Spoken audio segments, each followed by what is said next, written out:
Si Godzilla ay sumalanta sa kasaysayan bilang walang kapantay na pinuno ng mga kaiju, pinabagsak ang mga dambuhalang halimaw na halos hindi masira. Mula sa pinakasentro ng planeta hanggang sa pinakamalayong kalawakan, kakaunti lang ang naging sapat na malakas para hamunin ang hari ng mga halimaw at halos pareho ang kinaihinatnan nila. Bilang abon na lang, salamat sa kamay ng tunay na Diyos ng pagkawasak. Isang paraan para maranasan ang maging si Godzilla ay sa pamamagitan ng kanyang mga laro, kung saan nagawa nating patayin ang mga Titan isa-isa sa mga misyon para ibalik ang balanse sa mundo o tuluyang wasakin ito. Pinakababong halimbawa ang Giga Bash, kung saan pwede kang maglaro bilang si Godzilla at ibang klasikong karakter. Habang niyuyurakan mo ang mga lungsod at lumalaban para sa kapangyarihan, nagdadala ka ng kaguluhan o kapayapaan, depende sa panig mo.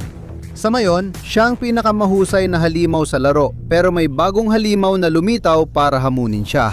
Isang kosmikong pagsasanib ng dalawang Titan na maaring sapat ang lakas para tapusin ang paghahari ng hari ng mga halimaw.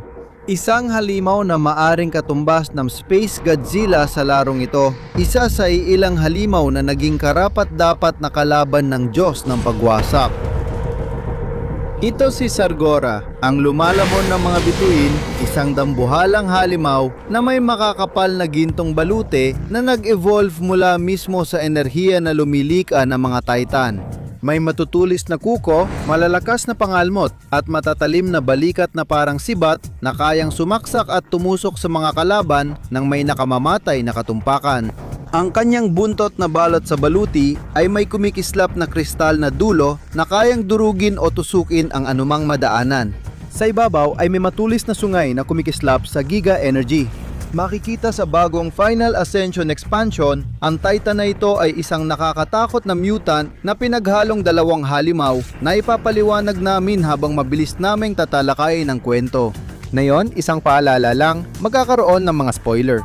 Kaya kung gusto mong laruin muna ang kwento, may twist dito na baka hindi mo inaasahan. Kaya laruin mo muna at bumalik ka na lang dito pagkatapos. At syempre, mag-subscribe ka na rin habang nandito ka. 64% sa inyo ay hindi pa, kaya pwede ka pa rin sumali sa Dangerville kung gusto mo. Walang pilitan, mas masaya lang sana kung sasali ka.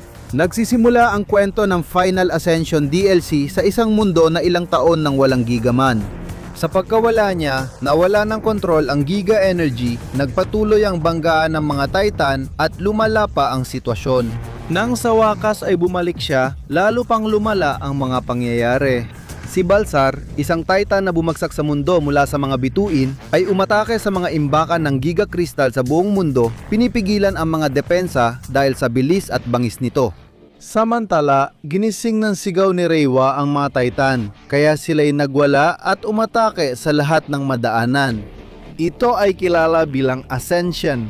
Sinadya niyang pukawin ang mga labang ito, tinitiyak na laging may labanan upang kapag natapos na, maaari niyang sipsipin ang Giga Energy na iniiwan ng mga nagwagi. Ginagawa niya ito upang mag-evolve sa kanyang susunod niyang mas makapangyarihang anyo.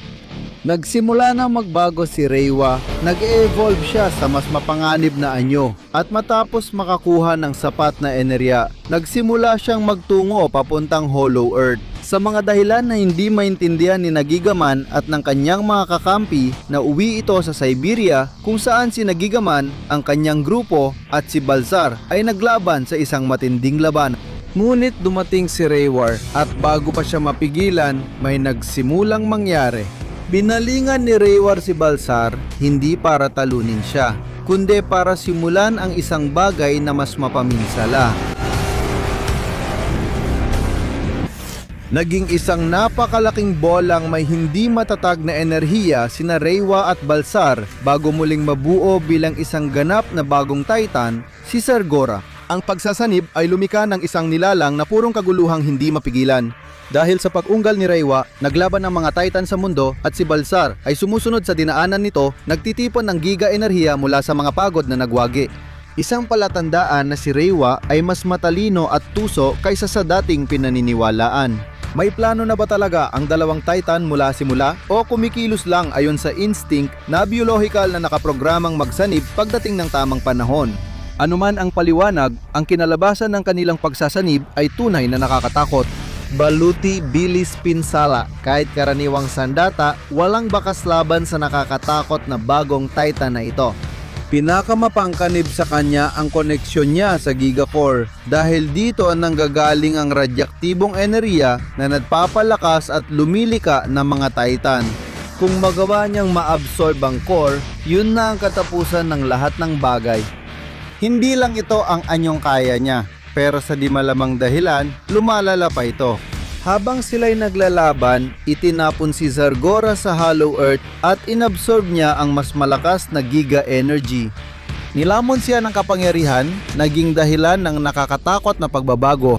Lumabas siyang muling isinilang bilang isang dambuhalang kosmikong ahas, isang nilalang na binubulong-bulungan bilang tagalapa ng mga bituin at gutom ng kalawakan. Isang buhay na nilalang na tinatayang daan-daang milyong taon na ang edad at maaaring umabot pa sa 2 bilyong taon. Isang nilalang na may masamang katalinuhan na pinapatakbo ng iisang layunin na pagsamahin muli ang mga Titan sa isang lubos na makapangyarihang anyo. Ang ikalawang ebolusyon ay nagiging napakalaking dragong hango sa silangang Asya, makapalang baluti at kumikislap ng rosas na enerhiya. Habang binubutas ang ibabaw, hinihila pa itaas ang mga elemento ng Hollow Earth, binabago ang tanawin sa peklat-peklat at kristalisadong kaparangan. Ang mabilis na pagdagsa ng Giga Enerhiya ay nagdulot ng kawalang katag sa core ng daigdig na nagbabanta ng pagbagsak ng planeta maliban kung may magagawa para pigilan ito.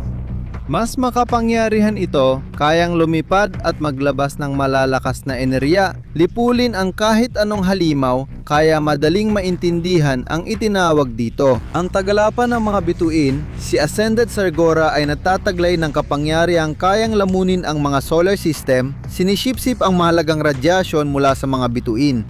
Ngayon, makikita mo kung bakit ko ito inihalin tulad kay Space Godzilla.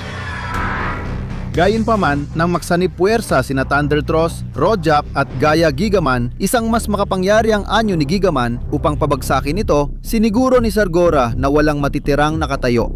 Kapag sinimula ng sariling pagsabog, masusunog ang mundo at walang matitira. Ngunit alam ni Gigaman ang dapat niyang gawin. Lumika siya ng isang energy shield na pumigil sa sariling pagsabog ni Zargora na tila nagwasak kay Zargora kapalit ng sarili niyang buhay. Sa proseso, iniwan ang planeta na wala na ang isa sa mahahalagang tagapagtanggol nito. Yon ang kanilang pinaniniwalaan. Walang natagpuang mga bangkay kaya maaring bumalik sila na handang umatake muli. Kung dumating ang araw na yon, malinaw na marami pa tayong dapat gawin sa depensa. Para subukan kayo, kung nandito pa kayo sa video, mag-comment lang ng bababuwi. Ginagamit ni Zargora ang matalim na sungay at mga talim sa balikat para manghiwa at manlaslas na nagdudulot ng matinding pinsala sa kalaban. Maari rin niyang palakasin ang mga sandata sa balikat para sa malakas na atake at hindi lang basta sandata ang mga talim sa balikat. Binibigyan din ito si Zargora ng kakayahang lumipad kaya may kalamangan siya mula sa itaas at pwedeng sumugod pababa para bumangga sa kalaban. Sa impapawid niya na ilalabas ang kanyang nakamamatay na kakayahang Ember 4 kung saan bumubuga siya ng apoy mula sa itaas, parang isang biological na airstrike. Pero marahil ang pinakanakamamatay sa mga galaw nito ay ang Eradication Beam na sinusunog ang kalaban gamit ang apoy bago maglabas ng makitid at tutok na sinad ng matinding condensed plasma na nagdudulot ng matinding pinsala sa mga kalabang mandirigma. Ayaw mong masangkot sa gitna ng putukan. Bilang fan ng Space Godzilla, natutugunan talaga ng Titan na ito ang gusto ko. Si Reiwa na talaga ang paborito kong orihinal na halimaw sa laro bilang sariling mala Godzilla na arketipo ng Gigabash pero nalampasan na ito ng bago. Hindi lang ito mukhang astig kundi sobrang lakas din. Kaya nitong lumipad sa paligid at sumisid, bombahin ang mga kalaban, ipitin sila, ihagis sila sa malalayong distansya at gumamit ng nakatutok na mga sinag para sunugin ang mga kalaban. Pero ang kakayahan ding mag-transform sa isang napakalaking Star Dragon ay isang kamanghamanghang abilidad na sobrang lakas. At hindi tulad ng Godzilla DLC, itong expansion na ito ay may campaign talaga. Ang kwento ay may 7 mission lang at matatapos mo ito sa isang upuan lang. Maganda ang pagkakagawa nito, may mga custom na cinematic at simpleng pero kapanapanabik at nakakagulat na emosyonal na kwento. Lalo pang gumaganda kung mahal mo si Zalgora gaya ko, talagang ipinakita nila siya bilang isang milalang napakalaki at mapaminsala. Nalaro ko na laban sa karamihan ng mga Titans sa Gigabash at nilalampaso silang lahat ni Zalgora. Oo, pati ang hari ng mga halimaw. Alam kong inaasahan ng marami na lalabas pa ang ibang halimaw mula sa Godzilla at orihinal ang Titan na ito. Kahit ganon, naging isa na ito sa mga paborito kong halimaw sa laro, kaya inirerekomenda ko ring subukan mo ito. Kung matagal mo nang hinahanap ang isang larong labanan ng mga halimaw, pero sa tingin mo, sino ang mananalo sa laban? Si Zalgora o si Space Godzilla? Mag-comment sa ibaba, huwag kalimutan mag-subscribe at pindutin ang notification button. Maging residente ng Dangerville na yon. Kung hindi, ayos lang naman yon. Pero kung mahilig ka sa mga halimaw, maaring ito na ang iyong tahanan. Bigyan mo kami ng isang thumbs up na kasinlaki ng Big Kong. Nakakatulong ito sa algorithm at kung ano-ano pa. Ako si Alistair at magkikita tayo muli mga residente sa susunod.